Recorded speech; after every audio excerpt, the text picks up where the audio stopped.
So, I want to talk about ContraPoints. Do I have to explain who she is?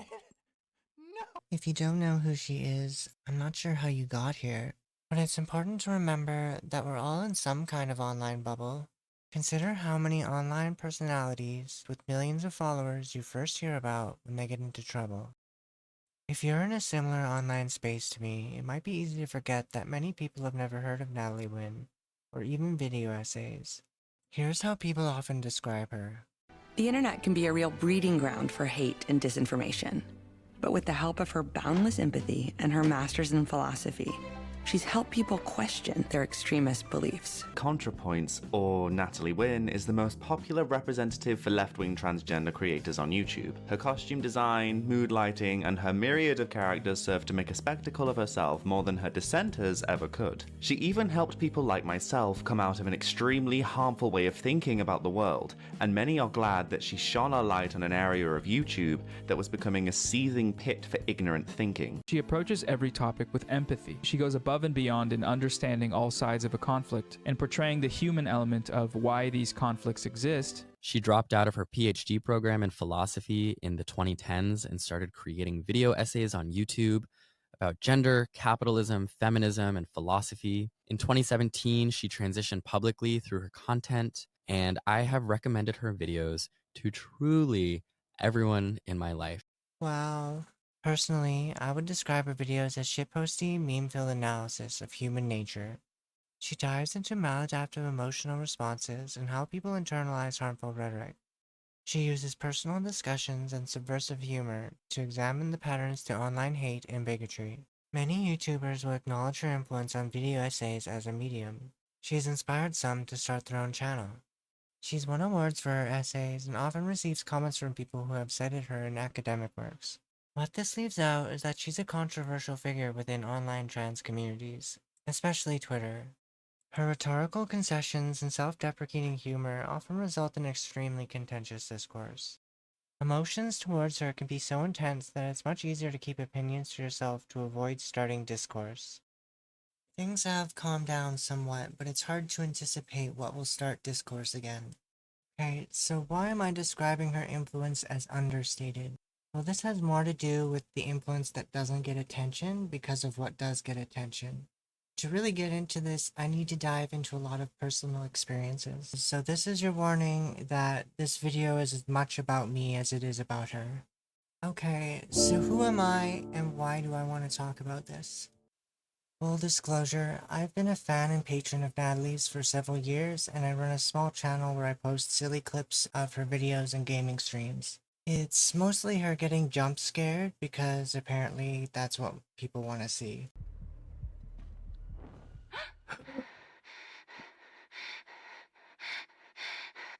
No. Where do you think you're going? God damn it. The worst? That was the worst? I didn't... Guys. I also have some amusing clips of her playing Stardew Valley. If you're dissatisfied with your boyfriend, instead of finding the closest lesbian and complaining about it, talk to your fucking boyfriend. Goddamn. Haley, I have a potato for you.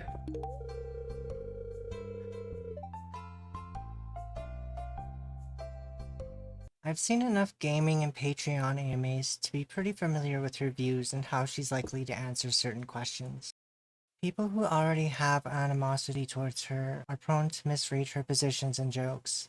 People really don't seem to understand the difference between her ContraPoints persona and the person she is while streaming and doing interviews. Let's discuss this. And by discuss, I mean use it quietly and I'll tell you what to think. A therapist I was seeing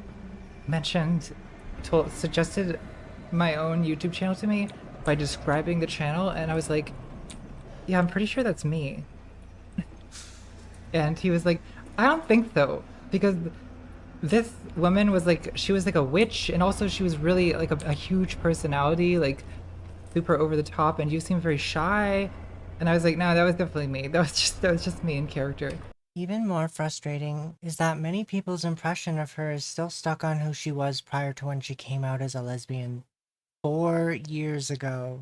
If your impression of her is entirely based on Twitter, I don't even know what to tell you. I have a lot to say about this because I'm very hypercritical of the media I watch. But remember that it's both possible, and even necessary, to simultaneously enjoy media while also being critical of its more problematic or pernicious aspects. Because I'm the type of person who wants to understand a range of perspectives, I'm masochistic enough to seek out and watch content that criticizes her. I'm willing to dig through bitter misreadings in order to find some fair criticisms. Some of my favorite posters on Twitter have admitted to loathing her. People I've followed for ages have expressed opinions that felt like a gut punch. But I've also followed some people after reading a thread criticizing one of her videos. So does this mean I'm going to discuss a bunch of criticisms of her? No. The reason I'm writing this has more to do with the nature of online criticism and the challenges in doing it effectively. There are a number of topics I would prefer to discuss, but I think I need to discuss the impact her videos had on me before I can get to them. I need to start with where I was ideologically a few years ago. Ooh, that's scary. Natalie Wynn is trying to de-radicalize YouTube. Just kidding. This is not about being formerly alt-right. This is actually the narrative I want to challenge. I don't like this narrative. If you've seen that Vice interview, it's clear this was a key part of her strategy. It was because of a certain dark moment of my life that I even thought to do something so suicidal as make video responses to alt-right people. But only a few months later, she already seemed exhausted by these kinds of interviews. So, Natalie, Nazis. No. Let's talk about de-radicalizing the alt-right. Future interviewers would often default to asking her about de-radicalization despite her moving away from it with each new video. Why did I stray from de-radicalizing? Well, I think for a couple reasons. One is that, as I started to be perceived more as a woman, I feel like I kind of lost my capacity to be seen as a relatable figure to the kind of man who gets into fucking alt-right shit. Although I don't know, I just feel like the nature of the self-deprecation has changed to where I no longer feel comfortable with the type of self-deprecation I used to do, because I feel like I feel like at this point, doing self-deprecation about being trans, going too hard with it is it's doing the work of the oppressor for them. You know what I mean? I don't want to do that. In her second video on J.K. Rowling, she spoke about how she felt about her role in de-radicalization. When I did de-radicalization work on YouTube, I used to get some criticism from people of color who were not thrilled that I was bringing a bunch of semi-reformed racists over to the left, a frustration that I totally understand. To paraphrase YouTuber Ian Danskin, diverse leftist communities are maybe not the best holding space for someone who's a bit of a Nazi but working on it. I'm really glad she made this comment. I've read a lot of frustrated comments about de-radicalization. Many implied this is all BreadTube was. Around the same time, Big Joel put out a video on this on his second channel. In 2017 to 2019, there emerged a group of YouTubers who people started calling BreadTubers, and I was one of them. I was to some extent one of them. I was like a D-list BreadTuber. And the main thing about BreadTubers, one of the main sales pitches of BreadTube was de-radicalizing people, making people not radical. And I always hated it. To some, de-radicalization became the standard explanation for her popularity. This narrative contributes to perception that her content is most influential to cis people. As a trans woman, this basically erases my experience. What I want to talk about is centrism. People spend so much time talking about the alt-right pipeline, but I never hear anyone talk about being stuck in a centrist bubble. In my 20s, I probably would have described myself as a progressive. I was a Canadian addicted to American politics. I got a lot of my information from mainstream media. I watched The Daily Show, Rachel Maddow, and read a lot of articles on Salon.com. Even if I often heard confident defenses of progressive policy, people I knew didn't really discuss politics or use social media for anything beyond photos. I didn't have any experiences discussing or arguing about politics. I wasn't on any forums, I wasn't on Tumblr, and I'd only heard bad things about Twitter. My main source of new information was Stumble Upon. As I fed this media addiction, it felt increasingly like consuming junk food that made me ill. I didn't know how to explain performative allyship, but I could recognize something was unsettling. The liberal bias for either feel-good inspiration porn or outrage clickbait was getting to me, and I didn't have the vocabulary to criticize them. Criticisms of the left were often treated as leaning somewhere in the middle rather than further left. I didn't have the context to understand the centrist Democrat echo chamber of liberal news sites and the overall centrism of mainstream media. I listened to criticisms of Fox News, talk radio, and Christian fundamentalism, so I was left-wing. I had so little exposure to criticism of liberals from the left that I still couldn't see the prevalence of centrist bias and its commitment to the status quo. I had no concept of leftists. As a closeted cross-dresser in severe denial about being trans, I had a strong interest in feminism that I kept to myself. Ever since I was young, I coped by telling myself that boys should be allowed to be feminine without ever having the confidence to do it myself. I would muse about feminist arguments I saw, and without outside confirmation, the breakdown of my internalized essentialism was painfully slow. It was a long and complicated process to understand that the reason I was so interested in feminism was because I was deeply jealous of women. I avoided online spaces because I didn't have an easy time getting along with men and the obnoxious things they often said. It's hard to imagine how I would have been influenced if I participated in online spaces, especially something like fanfiction Tumblr. I also had many criticisms of the feminist talking points I saw.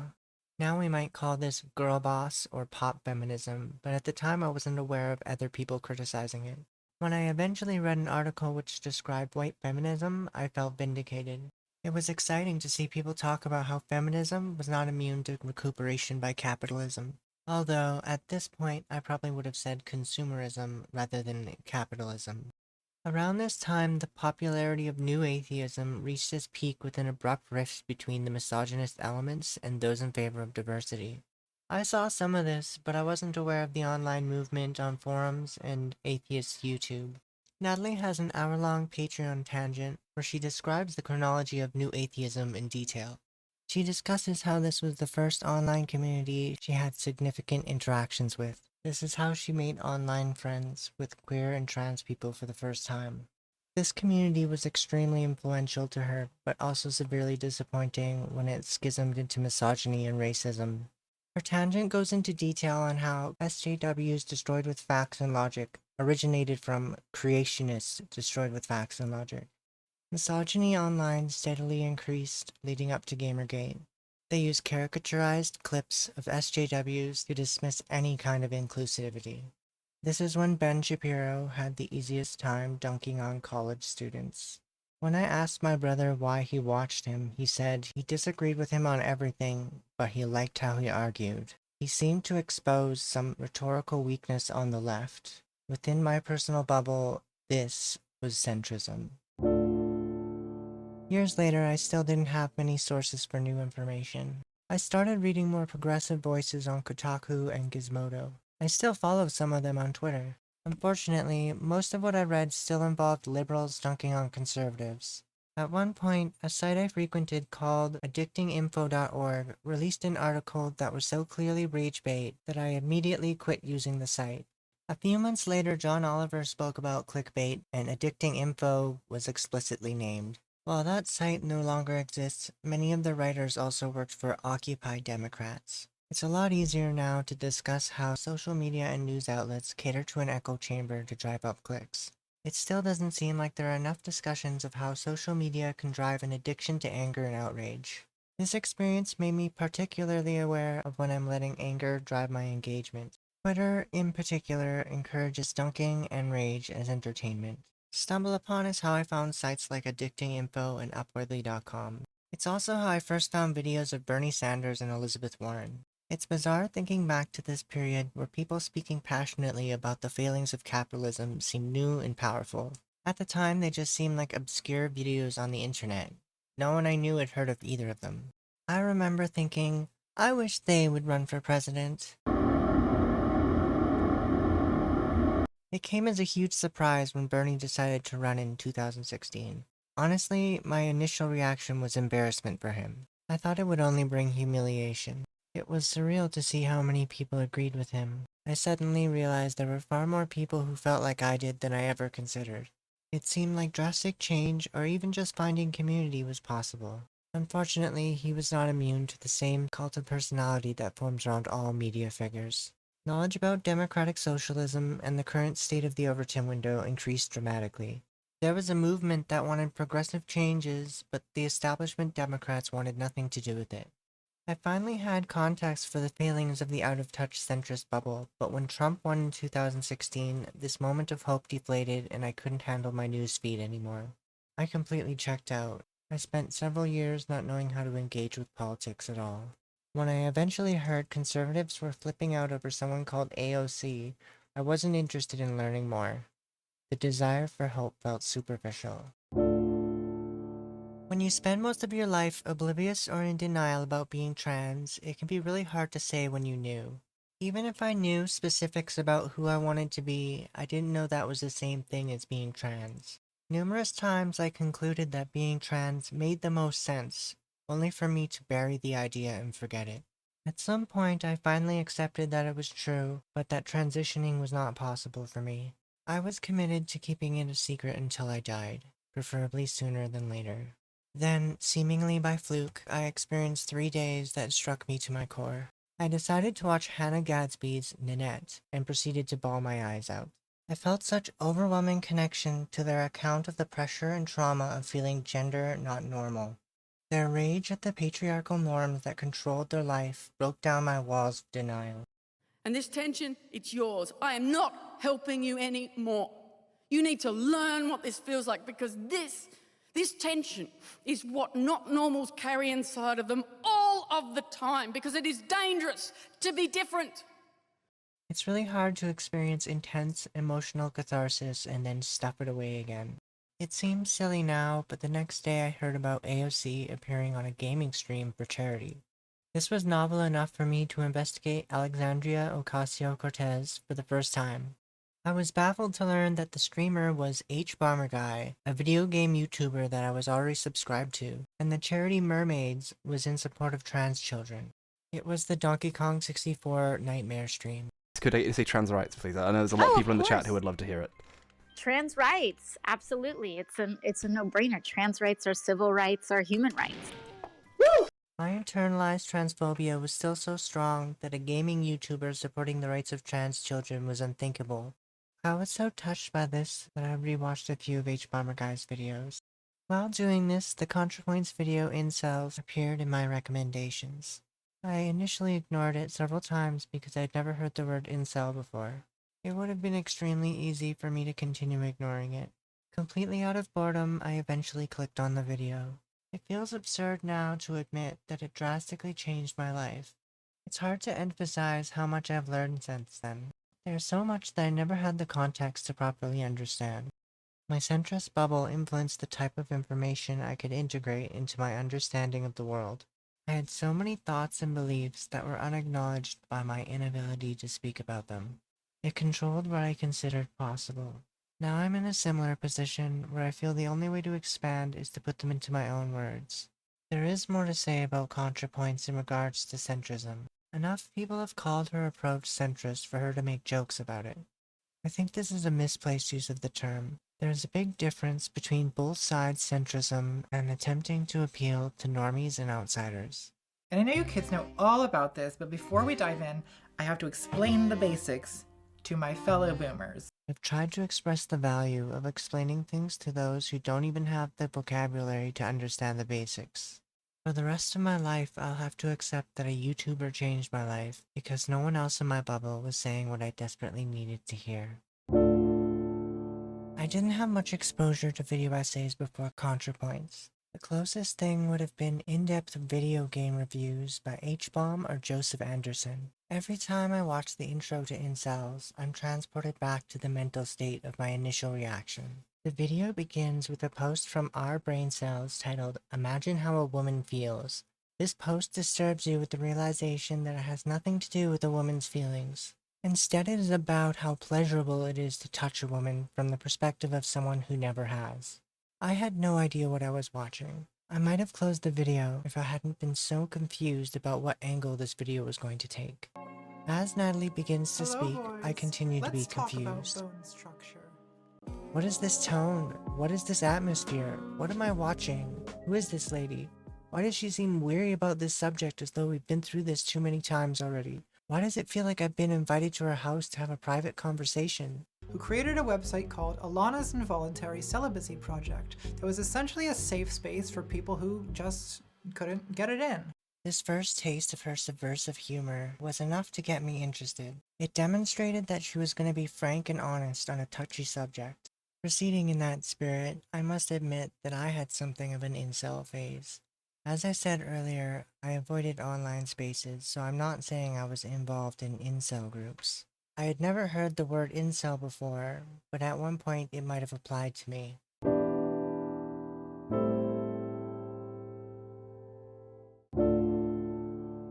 Before I lost my virginity, I had a fixation on losing it. This happened for a few years after high school.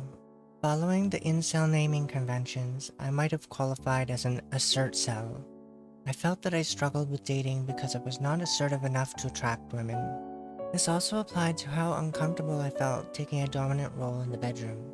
I didn't have trouble talking to women, they were often easier to talk to than men. Unfortunately, I felt that I friend-zoned myself by being too timid to flirt and express attraction. Notice that I blamed myself instead of blaming women. For years, I maintained an inner narrative about how being rejected in kindergarten made me prefer to keep feelings of attraction to myself. This story sounds silly to me now, but at the time I didn't have another explanation for why I was so miserable.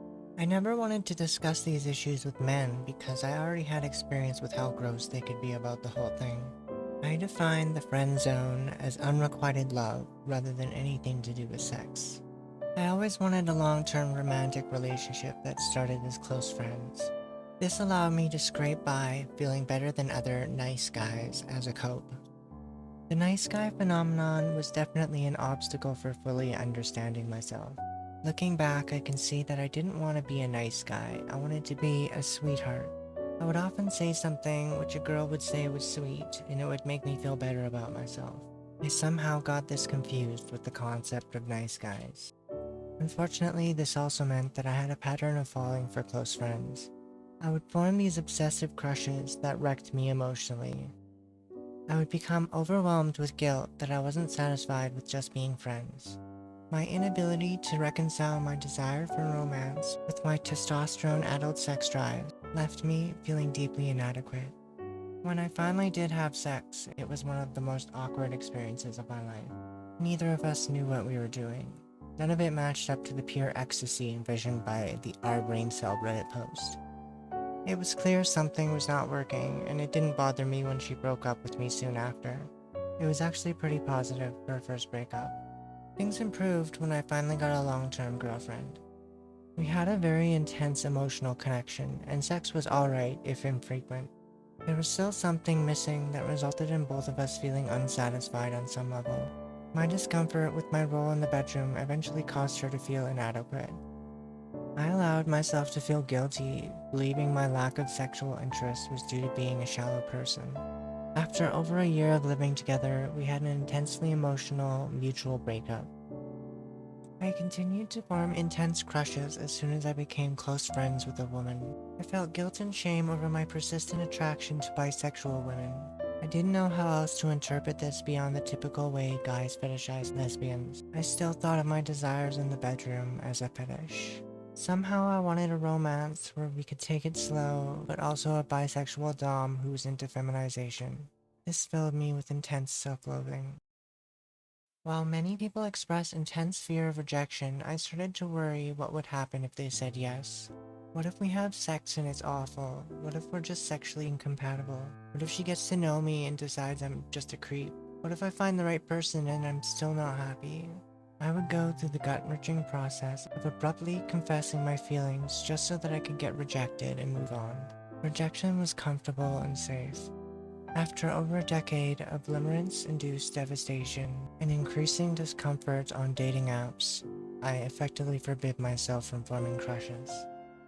In some ways, being trans saved me from falling into deeply misogynistic spaces. I had my own discomfort with the things they would often say, and I wasn't bothered about the things incels hated about themselves. I didn't feel inferior for not being a Chad. I liked being skinny, and I knew that bulking up would make me unhappy. Being trans also played a large role in how I struggled to form friendships and relationships. I was heavily influenced by the heteronormative ideals for marriage and happily ever after with your best friend. Without any substitute, the standard narrative for male rejection seemed to haunt me. For a long time, a key part of my identity was to be not like other boys. I was close friends with a few women that I would chat with and trauma dump. This never made me feel better, but opening up about my misery was better than becoming resentful. I blamed dating sites, I blamed gender roles, I blamed myself. By the time I was 30, I felt like my life was over and I gave up looking. I really, truly gave up. Not long after, a new girl started at my work who I found incredibly beautiful. Because she was quite young and I was no longer comfortable forming crushes, it suddenly became undeniable that what I was feeling wasn't attraction, but jealousy. I didn't want to date her, I wanted to be her. I was deeply jealous of her style and personality. I'd noticed some of this jealousy in the past, but this time it wasn't paired with any desire. It took some time to process that I'd spent years with an incomplete grasp of my own jealousy. Attempting to adjust to it forced me to reconsider all of my crushes in the past. I was finally able to remember why I originally thought I had a crush on that girl in kindergarten. It was because my dad told me so. I had actually wanted to be friends with her.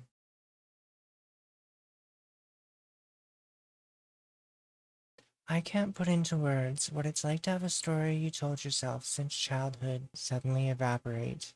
Numerous times I felt like being friends with a girl wasn't enough. I wanted to be closer. I wanted a best friend, and I convinced myself that this was only possible in a relationship. What I really wanted was to be friends with a girl, as a girl. With this realization, I finally accepted that I might be trans. Unfortunately, I still felt that it was too late for me and I would keep it to myself. The previous couple days, my walls had been broken down by Hannah Gadsby and H-Bomb. Now I was listening to Natalie talk about a sensitive subject that hit really close to home. As I watched and laughed, I felt glad that I had never sunk to the level of misogyny of the incels. I was not prepared for the reveal that she was also trans. So there's no great way to say this, but when I got to the segment of the video where she changes into her Lady Foppington costume, I clocked her.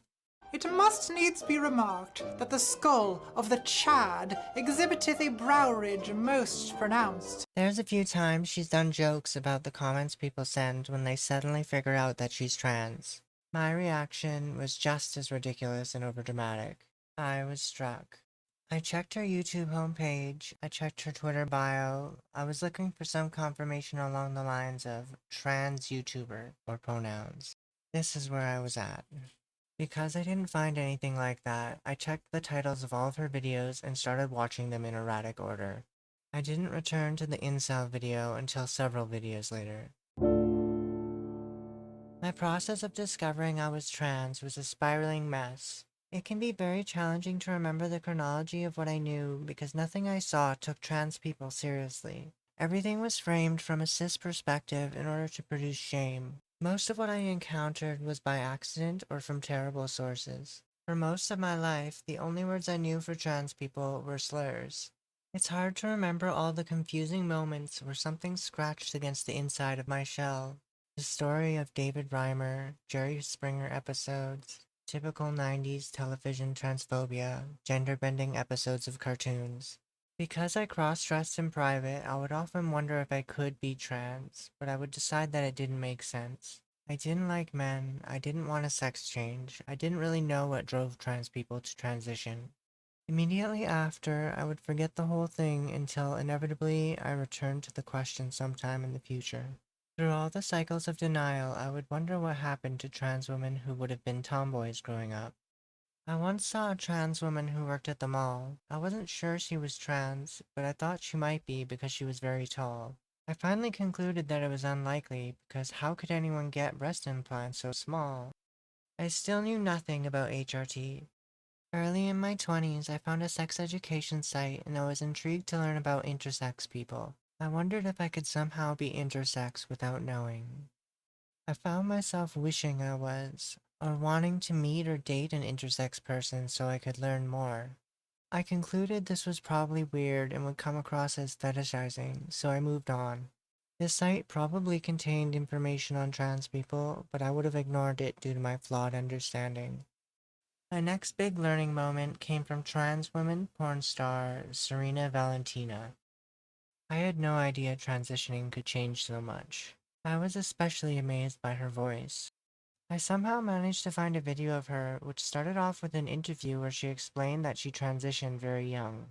This is when I started internalizing. You're too old to transition. Her porn star money allows her to transition. Years later, I saw a YouTube video that impacted me further. I don't even remember how I found the video, but I watched a young woman reveal that she was trans for the first time. Her voice and appearance were unaffected by testosterone. She talked about how she was able to transition very young because she was extremely suicidal as a child, which drove her parents to find a solution. This was maybe the first time I was able to clearly see a trans person that wasn't associated with sex work. I was able to learn a bit more about hormones, but unfortunately I was committed to being pessimistic. This only reinforced my beliefs that I wasn't trans enough. I wasn't suicidal as a child, and I was too old for a complete transition anyways. I still had no grasp of gender dysphoria. There are a few other times I encountered trans women in person who didn't pass, which further led me to believe transitioning wasn't possible for me. At around this time where I lived, you needed to be out and living as a woman for a whole year before getting a prescription for hormones. That seemed absolutely impossible to me, so I continued to feel I mustn't be trans. There are other trans women who've gone into depth about the types of excuses you tell yourself. I highly recommend this thread. At least to me, Jasmine is the most relatable trans shitposter. By the time we got to the trans tipping point year, I had already amassed so much internalized transphobia that the new positive attention I was seeing was inspiring and depressing all at once. The narratives in Orange is the New Black continued to be misleading about transition and hormones. My takeaway from the show was that Laverne Cox's character, Sophie Brissette, was only able to afford transition by stealing credit cards and going to jail. I basically convinced myself transitioning would only be possible if I won the lottery, and I didn't play the lottery. There were several other events and transphobic pieces of media that didn't help, but they aren't worth mentioning. A little over a year before I saw Natalie's video, I did finally accept that being trans made the most sense for what I was experiencing. It explained a lot of recurring narratives in my life. Even so, I would still go through cycles where I would completely forget. I wasn't sure how I would make it past 35 without falling apart. I would follow Facebook groups that posted transition before and after photos and try to accept that would never be me. So at an extremely vulnerable moment for me, while I was watching a subject painfully close to home, Natalie surprised me and her videos finally gave me the perspective I needed. Basically, my egg had cracked numerous times only for me to tape it back together. Then Natalie came along and stomped on it. The whole thing still feels like a massive fluke. I used to muse to myself about what it'd be like if I had the confidence to discuss topics that were important to me. I spent so much time arguing with myself about feminism, wishing I could interact with people who thought like me. Having a secret I was deeply ashamed of meant I was too afraid to try anything. I would joke to myself about what a terrible idea that would be. Revealing who I was on the internet seemed like sending out invitations for humiliation and ridicule.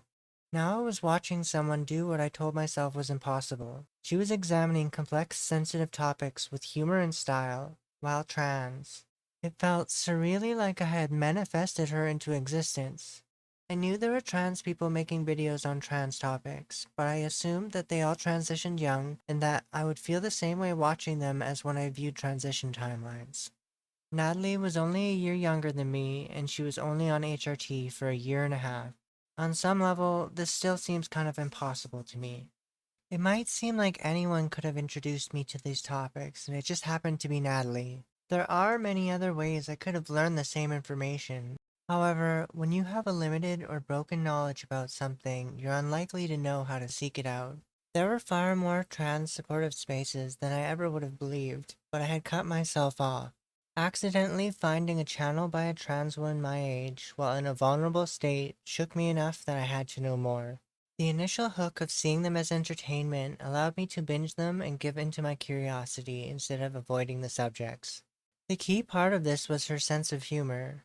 Her video pronouns is filled with a lot of jokes I would have been surprised to hear from cis women, never mind a trans woman. The required confidence seemed unimaginable to me. Good girl, just like that. Don't stop, don't stop. Her jokes often rely on surprise, self-deprecation, and private confessions. Many are specific to the experiences of a trans woman. Her sense of humor had a way of breaking down my barriers. My internalized transphobia was hit with her jokes about her own internalized transphobia. She made me laugh at things that had previously only brought me pain. See, I've got to have my little jokey jokes or I don't think I can make it through this. Like when I have bottom surgery, I am absolutely going to constantly refer to it as my sex change operation. Because it makes me laugh, it brings me joy. All of my overly pessimistic and rationalizing thoughts were able to just shut up and listen. Her jokes were also able to provoke unexpected bursts of trans positivity. Regardless of my anatomy, which is none of your business, Ben Shapiro. Fascinating though it is. There are also a lot of jokes I have conflicted feelings about. 4 years into my transition, they can come across as harsh or unnecessary, but I can still remember how they influenced me when I first heard them. Many of them still contributed to how I was able to relate to her. I'll go over one example. The horrific transsexual squawking I try to pass off as my voice. Oof. This is a potential gut punch to any trans woman still insecure about her voice, such as myself. But also, I was always really impressed with her voice. Her voice training was really significant to how she changed what I thought was possible. But I'm also stuck with the annoying memory of being impressed by how matter-of-factly she was able to say this. This does make me wonder where the limits are on making fun of my own voice. I'm distinctly aware of how she was able to appeal to my own internalized transphobia. This amounted to meeting me where I was at. There are always going to be loads of people who are painfully out of the loop, in denial, or still in the closet. Talking to people who are currently deep in a state of self-loathing is very difficult, and most people understandably opt out. I had never heard of terms like hug boxing before, but I definitely had the same impulse to avoid positivity and embrace pessimism. What mattered to me is I was able to relate to her experiences of self-loathing and become invested in how she was able to laugh them off. I entertain myself. That's how I continue to struggle onwards. I think people with a lot of animosity towards her should remember she wasn't even 2 years into her transition at this point. It's not like her opinion on these jokes has stayed the same either. She's made a few tweets voicing regret of this period. If she was forced to do a watch-along for some of them, I think she would spend a lot of time cringing. In other words, it's like watching my own YouTube videos, which, Sweaty, if you put that shit on, I will leave the room. She's also expressed frustration that often those only a year into their transition elect themselves as an expert on trans issues. She may have to live with perpetual cringe over making these early videos, but I will be forever thankful that she did. In contrast to the narrative of de-radicalizing the alt-right, which received media attention, it's far more significant to me how many people she helped get through their internalized transphobia. You will see frequent comments from people who will thank her for cracking their egg. You can find comments from former conservatives admitting Natalie helped them realize they were queer and shift them left. Even the people who are now highly critical of her will often admit that Natalie's videos helped them early in their transitions. Natalie will often respond with, "You're welcome," and "I'm sorry." I don't think there's enough discussion about how she does this. I've mentioned a few times that at this point I already knew I was trans. It's one thing to say she made you realize you were trans without getting into specifics. It's another to explain what you needed to hear in order to decide to transition. In my case, I realized that I needed to transition. Going abruptly from, "I will take this to the grave," to, "Oh my god, I'm actually going to do this, aren't I?" is a dramatic shift in thinking. We are more likely to joke about being transed by a YouTuber than to get into specifics. The most influential videos for me were Our Trap's Gay and Autogynephilia. It's significant to my point that in both of these videos, she prefaces the discussion with the admission that trans people on Twitter will not be happy with her for making them. A lot of trans women are probably nervously wondering why I'm using my platform to potentially increase awareness of a sinister fringe theory that only adds to the stigma we all already face. After all, autogynephilia gives scientific legitimacy to our culture's most twisted misrepresentations of trans women. Who do you fuck with? Last year, when I first proposed making a video about this topic, many trans people on Twitter were outraged because they felt that this topic is just too harmful to even discuss. So here's the challenge I face making this video. On the one hand, there's people who are going to be upset and offended that I'm making a video about this topic at all, and on the other hand, there are people who think this is all just harmless otaku shitposting and who are going to be annoyed by my trigger warnings. But first, to the people who think it's too offensive, here's what I have to say for myself. I've always believed that if you want to persuade anyone, it helps to meet them where they're at. And in this case, Our Trap's Gay is where people are at. This really was where I was at, although for me it might have been more, can traps be gay? Our Trap's Gay was the newest video on her channel when I first found her. It contained so many topics that I would constantly argue with myself about. This shitposty video is literally the source of a core memory for me. Now to take a look at some clips that really stick in my memory. But another group of people, the socially progressive liberals, they'll say, okay, so since you're offended by it, I won't say the word trap anymore. And they'll be super woke about it, and they'll post Twitter callouts canceling anyone who uses the word trap, and they'll be very respectful and compassionate toward trans people in public, so long as it makes them look good, but then they'll go home at night, and in that twilight between consciousness and sleep, their inner voice will whisper, but our trap's gay. And then, years later, when their son brings home a transgender girlfriend, we'll suddenly watch all that shallow wokeness vanish like so much politically correct vapor. Criticism of liberals and their performative allyship was something I'd wanted to see for years. I hadn't heard anyone so effectively emphasize how superficial liberals could be. The bubble I was in basically treated all criticism of liberals as right-wing or centrist. It's bizarre to have this experience only to later learn that people on Twitter frequently call Natalie a liberal or a centrist. Today we still see tantrums over wokeness distract from real criticisms of rainbow capitalism. And being a dick girl, it's kind of like being a legendary Pokemon, you know? People take interest, people pay attention to you, and isn't that what we all want? A legendary Pokemon. I can't believe she said this. It's very ridiculous and overly chaser-friendly, but when I first heard this, it was kind of meaningful to me. A YouTuber talking about Pokemon and having a dick. This might have been the most trans-positive thing I'd ever heard. It gave me the slightest hint of a feeling that being trans could be kind of special. Here's a big difference between dating a trans woman and dating a drag queen. If you date a cis drag queen, at some point, you're getting a man, honey. But if you date me, there's no de-dragging. There's no moment where I become a man. This was really reassuring to me.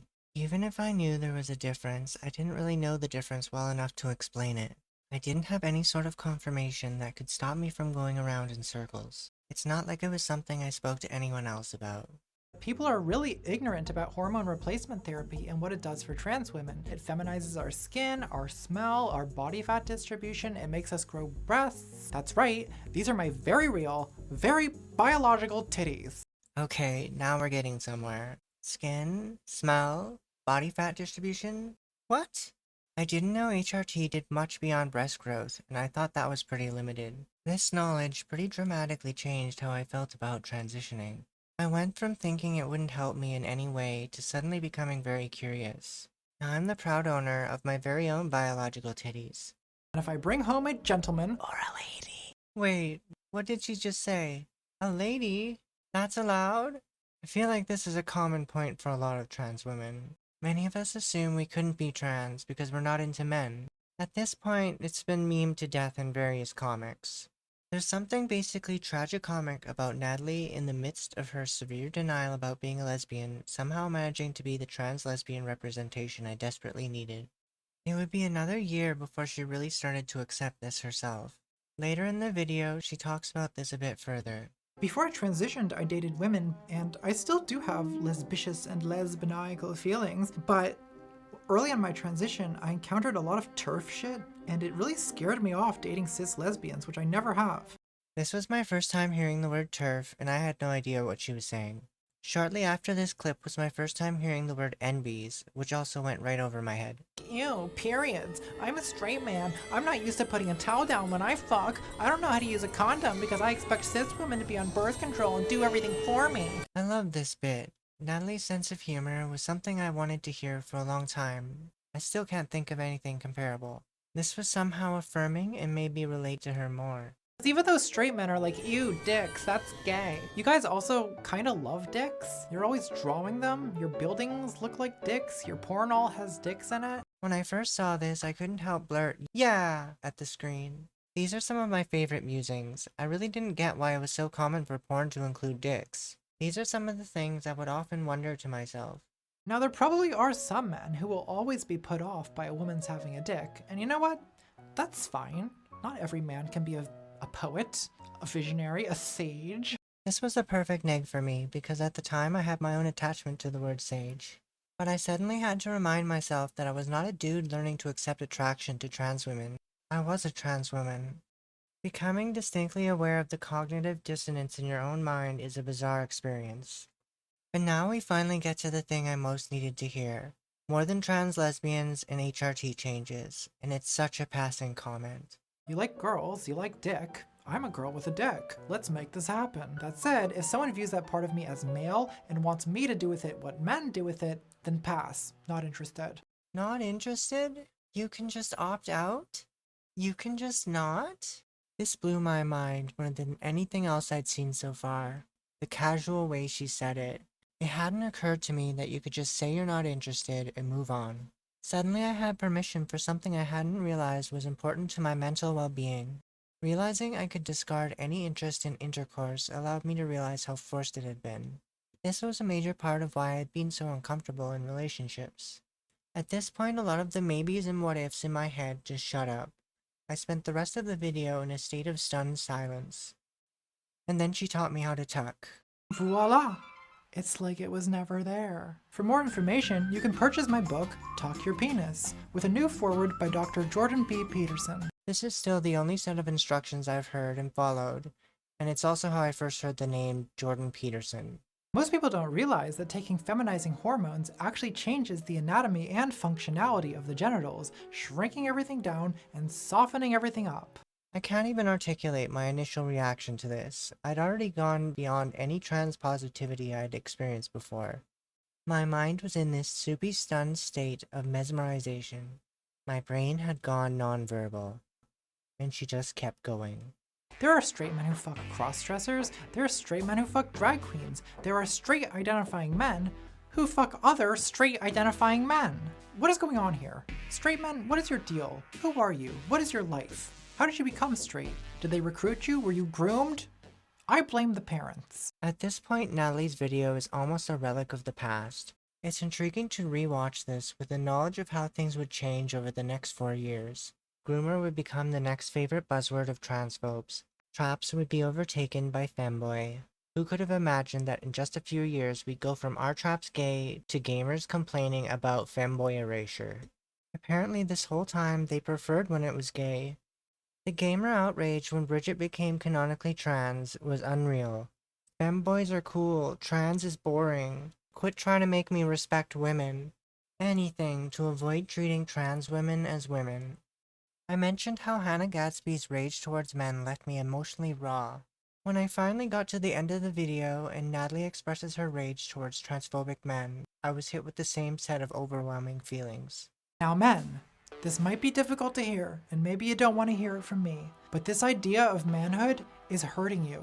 And it's hurting cis women, and it's hurting trans women, and it's hurting gay people. But I do want to shame men for treating trans women like they're dirty little secrets. And I do want to shame men for dehumanizing us and voting away our rights by day while jerking off to she-male porn by night. And I do want to shame men for refusing to date us because they're not fucking strong enough to shoulder 1/100th of the burden of stigma that every trans woman carries every moment of every day. If you're so worried about proving you're a man, why don't you start by standing up for the women you love, you chicken shit cowards? After 15 minutes of being shook to my core, I finally reached the end of the video. Natalie makes her final joke about Freud and the credits roll. Now for the core memory I mentioned earlier. With a lifetime of hang-ups crumbling into tiny pieces, I just sat there completely unable to react as the credit song played. One Thing by Zoe Blade featuring Anne Bailey now has such a raw connection to my psyche. This song is able to bring me back to that state of disbelief and introspective silence as I try to piece together my sense of self. After a period of silence, I continued to haphazardly watch the rest of her videos. I would watch part of one video before jumping to another. I would hear references to previous videos and go watch them before continuing the video I was watching. Too often these topics are so label-centric that it can distract from the clear specifics of what we want. At this point I was pretty sure I wanted to start HRT, but not certain. Discourse will often split understandings of transness into trans medicalists who conceptualize being trans as a mental condition, and those who say you don't need gender dysphoria to be trans. When you barely understand any of this, the reality is you can carry a deeply internalized feeling that something is wrong with you, while not understanding what gender dysphoria is until long after learning the definition. Learning about gender dysphoria didn't clarify my understanding of myself. Instead, it left me more confused. Natalie's deleted video on gender dysphoria didn't really make it much clearer. I related to some sections on the fear of going bald, or wanting to start over where no one knew who I was, but I still didn't grasp gender dysphoria well enough to recognize it. Eventually I watched autogynephilia. This video took me the final step from hormones sound better than I thought to, okay yeah, this is definitely what I've needed this whole time. I still worried that HRT would only change my body. The moment that finally connected the dots for me was Natalie talking about her earliest fantasies. And I didn't fantasize about having sex with women or with men or even about becoming a woman. My fantasies were kind of platonic almost. I would sort of fantasize about women, but in a very abstract kind of way. Clearly I knew I was trans, but not in a way that connected me to the identity. Hearing someone describe something you never thought to put into words was affirming in a way that was brand new to me. I didn't really know how to fantasize in the way I assumed straight men did, and trying to left me feeling confused and uncomfortable. This was something I hadn't even imagined being able to talk to someone about. This was probably the moment I first related to Natalie as a trans woman. It made me fully aware that I was listening to someone who had similar experiences to mine. I always found the ways in which I was different from others to be extremely confusing. It was suddenly clear that other trans women might understand me in a way that no one else could. It was around then that I first cross-dressed, when a woman I was seeing asked if she could dress me up in her clothes and do my makeup. God, yes, I said. I spent so many years feeling creepy and incompatible with any woman who wasn't into cross-dressing. I didn't know how I could form a romantic connection with somebody while keeping this a secret. It's hard not to feel jealous of how it happened to her organically. When I had regular heterosexual sex, it was like my soul had to leave my body in order for me to get the poison out, which is how I thought of it. So much of my youth was spent hanging out with dudes who treated sex as the greatest thing imaginable. When I finally had it the first time, it was literally anticlimactic. It wasn't terrible, but it wasn't something I desired. I didn't understand why I felt different or how to even talk about it. Natalie was giving me words to feelings I couldn't recognize. Her description made it sink in that I was in denial and tried to convince myself to desire sex for years. But last year I also started noticing the first signs that I was going to age into the body of an older man, and that triggered really intense gender dysphoria. At the same time I realized that I would have to transition to have any hope of a genuinely fulfilling sex life. I always feared that even if I met the absolute perfect match for me, there would still be this problem that could ruin the whole thing. I wouldn't know how to talk about it, and the longer I kept it to myself, the more it would leave me wounded. My final realization in all of this was that even if I never met someone after transitioning, a fulfilling relationship would actually be possible. And now for the best part. Switching from male to female hormones causes your sex drive to be completely obliterated and then regrown in new form, which came as more of a relief to me than I expected. I don't think I realized the extent to which my own sexuality felt like a demonic possession or alien infection until I was free of it, thank God. This is what I needed to hear to finally understand that I needed HRT. Notice her emphasis on how she couldn't anticipate how helpful this would be for her. She tore through all of my excuses, and I began to internalize how my experiences matched other trans women. For the first time, I reached out to a close friend and told her I was trans. She sent me the link to a trans supportive counselor, and 9 months later I started HRT. The big difference for me was that my sex drive remained obliterated. That's not an exaggeration either. It was like a room in my mind was destroyed. I could approach the edges of thoughts I knew I held in the past, but I could no longer move forward. In particular, any kind of partialism ceased to make sense. Freedom from my libido allowed me to realize that I'm effectively asexual unless I form a romantic connection. My romantic desire was finally able to take over. Before transition, I would often lament about missing my chance to have a relationship where I could take things slow. I always assumed my libido and what I thought were kinks would eat away at my self-esteem until I was too awkward for things to continue. Once it was gone, I was finally hit with the weight and anxiety of how uncomfortable my libido had made me feel. It did feel like a demonic possession. For me, it amounted to intrusive thoughts. I spent years thinking about sex when I didn't want to, and pressuring myself to like what I didn't like.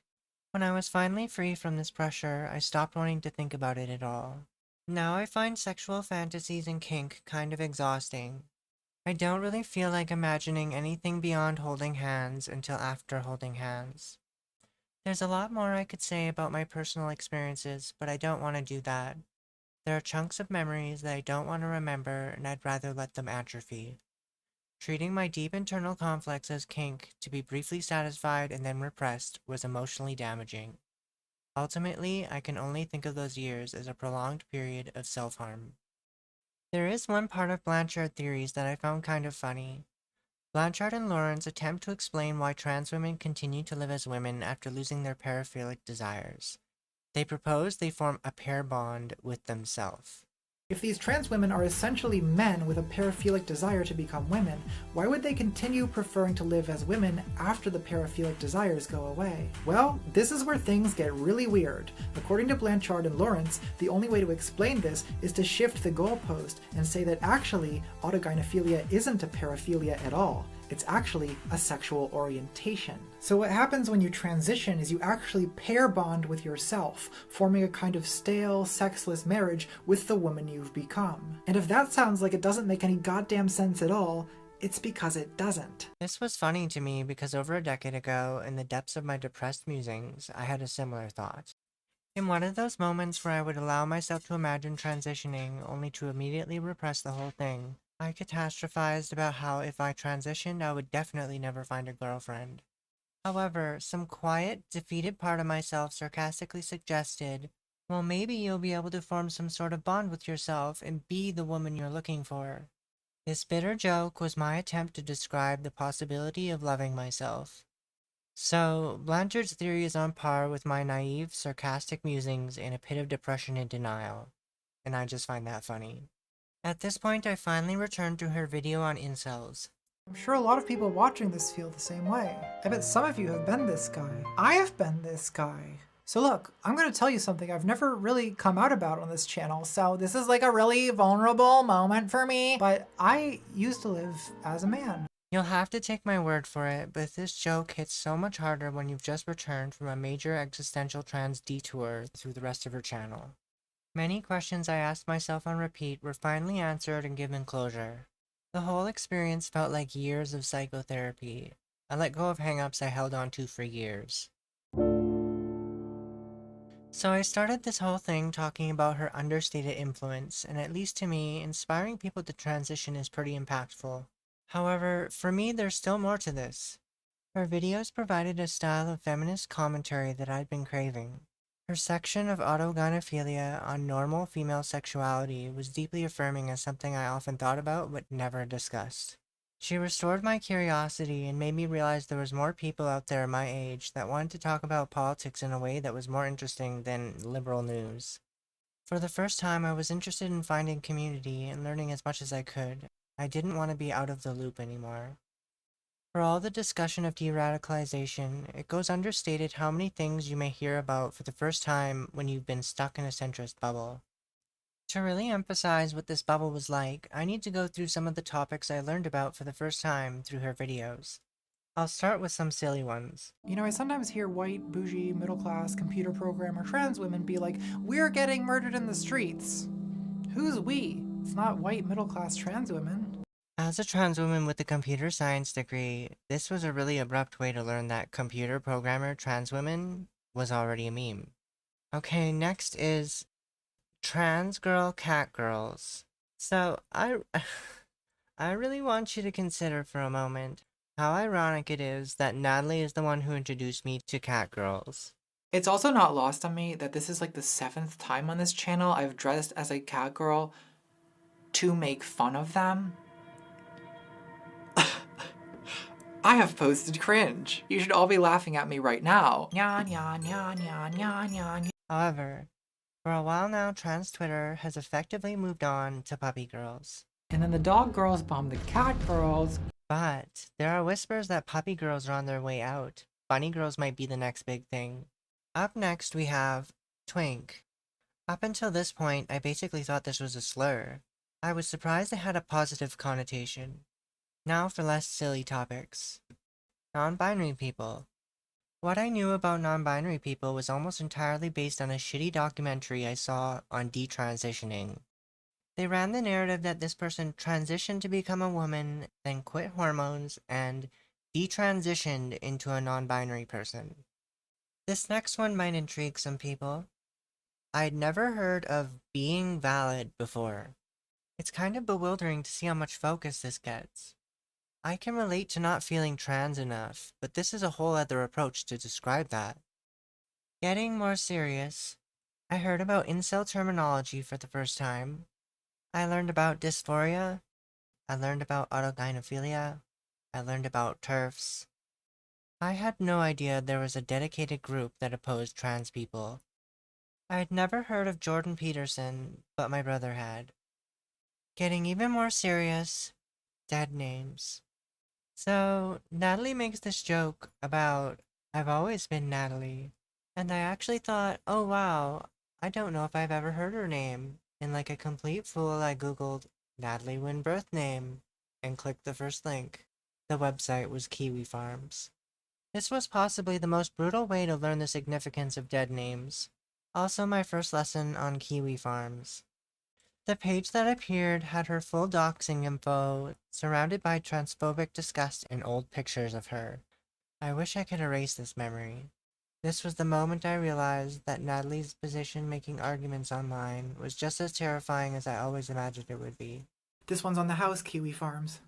Continuing the theme of online harassment, Anita Sarkeesian. I was not aware of Gamergate. My only knowledge of Anita Sarkeesian was a Thunderfoot video on that Fight Like a Girl Super Bowl commercial.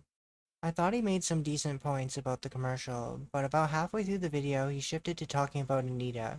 I found this really weird. From the context he showed, his arguments seemed to make sense, but I couldn't understand how this was relevant. When I looked at his channel, almost every video was talking about her. It was obvious he had some sort of obsession, so I stopped watching him. Moving on to more general topics. Liberal. I'd never heard criticisms of liberals from the left, so I'd also never heard the word leftist. Obviously I've heard about the West, but I hadn't really thought about what it meant. Natalie provided a type of context that explained conservative ideology way more. I didn't know the history of degeneracy or scientific racism. I think more than a few people on the left skipped those videos. Okay, now for the one people might find most frustrating. Marxism. The only time I heard this word was from people accusing Obama of being a Marxist. In my bubble, discussion stopped at criticizing consumerism. There's probably way more, but that's as many as I can remember. She fully expanded my understanding of politics to the extent that I can't remember what it was like before. She transformed my worldview. So I could have learned about these topics from other sources, but I had checked out. Also, when I first found her channel in 2019, there were a few other prominent video essayists. When it comes to leftist topics, Natalie isn't a great source. When she mentions Marxism, she tends to assume you already know what she's talking about. Feeling confused about what point she's making can make you want to learn more. Xeezy made a video criticizing some of her positions. His video is reasonable and pretty interesting. However, I do want to counter his thumbnail, which I think is clickbait. I don't think Natalie is de-radicalizing the left. I don't believe anyone who is already radicalized is going to watch her videos and decide to become more liberal. If anything is making people lose hope, it's police militarization. In another relevant video, Yugopnik discusses the leftist YouTube funnel. I recommend this video. I like when creators connect their audience with a wider community. However, it's not clear if he's implying that Natalie is a tumor.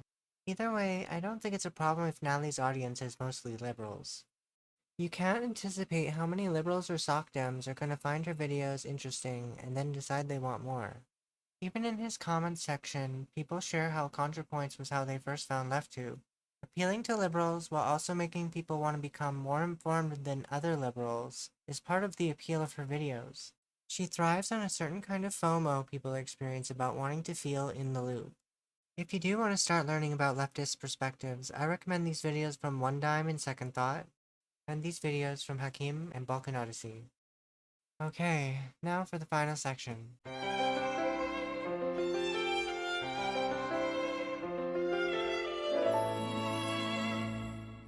So this one's pretty specific to me. It might only matter to me. I mentioned that Natalie's video allowed me to let go of lifelong hang-ups. This goes beyond trans issues. One mindset I clung to was the avoidance of pure aesthetic appreciation. I fell into the typical Reddit bro pattern of wanting things to have objective value. I wanted a clear explanation for everything I considered good. I convinced myself aesthetic appreciation could only be superficial. I committed all this energy to create excuses for why I liked the things I liked, especially anything feminine. When I was like 5 years old, my favorite page in all of my childcraft books was of gemstones. I basically forgot about this until her video Opulence, where she shares a similar experience. My real passion was the gem and mineral haul. Ugh, the sparkle and shimmer. It inspired me to start my own little gem collection. I had amethyst, quartz, obsidian, jade. The little pleasure of each stone was almost enough to make up for my 6th grade teacher, Mrs. Romano, forcing me to pee my pants in public. Fuck you, Romano. I would like to propose that aesthetic sensibility, whether for gemstones, architecture, fashion, or music, begins with absolute pleasure. You rotate the crystal in your hand and are dazzled by the sparkle and the light. Your nape hair stands on end and a tingle goes down your spine. Yes, God! To my surprise, I had torn out this page and stashed it inside another book, so I still have it. Even at that age, I made excuses for why I liked it. It was science. It was mineralogy. This applied to everything, even something like different Batman looks. I had to give magic powers. They couldn't just have a cool outfit. I struggled to just adore a Pokemon outside their stats and potential. This was something that became so habitual I didn't even notice it anymore. It was just a normal part of my background thoughts. I struggled to remember what it was like now, but it was bad. Of all the things I could have learned from someone else, this was the least likely. Her style and aesthetic was confusing to me at first. When I realized that it was just because that's what she liked, it started to dissolve my habit of excuses. I stopped overthinking my appreciation of things and started to embrace my silly tastes. I deeply relate to her appreciation of color. I was able to fully revive my appreciation of the cute and vibrant. I fully surrendered to my true self as a Sanrio lesbian. I am Kuromi pilled. This also led to a transformation in my sense of humor. Something about the combination of silliness, cuteness, and horror really appeals to me. The cutesification of existential horror. Some of my favorite posters on Twitter are Who the Fuck is Giovanna and Stinky Katie. I'm not sure if people call these femcel memes, but they're my favorite. For me, Natalie has become tangled up in this sense of humor. Her general silliness, along with her concept of the darkness, have merged in my psyche. The Krusty Krabs pizza is the pizza for you and me. Do do do do do do do do do do do do do do. I love when she just gets to be silly. To my weird brain, Natalie is Nanami coded. So my tastes are very different from Natalie's, but she's definitely provoked this out of me. So after all of this, what am I trying to say? Well, I just want people to be a bit more normal about her. There's a lot of frustration about who her videos are for. People might complain about her videos being targeted towards cis people. While I can see how that could be annoying, is that really a bad thing? It should be obvious that explaining the basics to some people is exhausting. Most people would rather not. I would also argue this is kind of how I feel about Jessie Gender's videos on trans subjects. This is a good thing. Jessie Gender's videos are good for a cis audience because she takes baby steps in explaining things. That won't appeal to everyone, but it can save trans people from being asked the same questions over and over. But when there's volatile discourse on Twitter, such as male socialization, I know Jessie will be careful and thorough on the topic. So, I agree Natalie is not an ideal source for trans basics. There are definitely people who are going to misunderstand her jokes or what is appropriate. And I get to call it my sex change operation, but cis people don't get to call it that, because it's my darkness, not yours. Get your own darkness. Depending on the video, she will explain some of the basics, but she doesn't want to be your only source. I don't want my audience to get all their information about trans people from me, and I think it's important to listen to criticism. So I encourage my audience to go watch some non-binary YouTubers who have criticized me and criticized Buck Angel. For example, go check out non-binary YouTuber Luxander's video about me, and non-binary YouTuber Corviday's video about Buck Angel.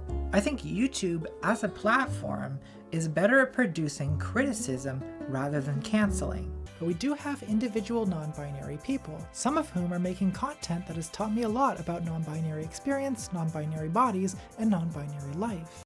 Above all, Natalie's videos are for understanding people who have internalized harmful rhetoric. She tends to speak to the assumptions people already have before deconstructing them. This has the potential to reach some of those people.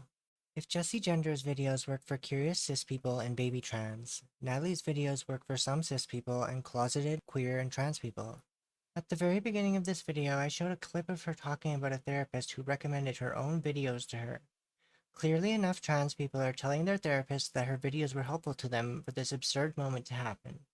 This framing of for cis people completely erases all the queer people who feel out of the loop and don't know what they are missing. Her videos are not Trans 101, but they can be a crash course on how to break down your barriers in preparation for Trans 101. For me, that person was Stacey Fatemi. I feel very fortunate that I saw their videos while they were still up. They have recently returned with a new channel, so go check out their stuff. If you want something beyond Trans 101, I recommend Lily Alexander and Alexandra Avila. There are reasonable things to criticize her for, but the way this happens on Twitter makes it impossible. The narrative around her can rapidly take on a life of its own. When this happens, thoughtful criticisms get drowned out by the noise. She's far more receptive to criticism than you might think when it's not an avalanche of disdain. One of her most controversial tweets inspired the Ace couple to start their own podcast. This podcast covers many of the difficulties working as an educator, especially when you're trying to reach outsiders who don't know the basics. I basically agree with everything they say in this podcast. I can't recommend it enough. If we learn anything from Twitter mob discourse, it should be that dunking and disdain aren't constructive. It's just an attempt at catharsis. People become afraid to express themselves. People are discouraged from apologizing, because it rarely goes well. Twitter is not an accountability app. It's a rage bait machine. I wish Natalie wasn't so contentious, and this goes way beyond her feelings.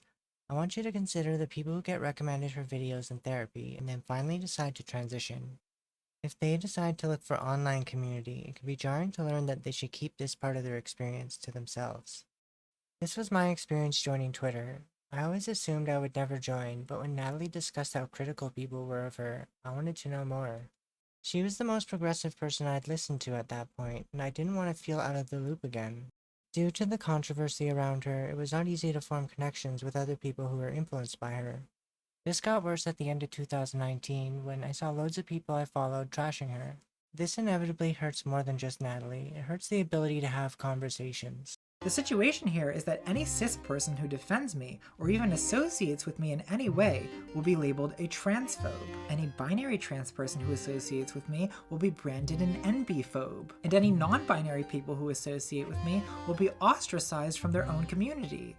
This whole experience erases people who were inspired by her, and causes people to avoid each other.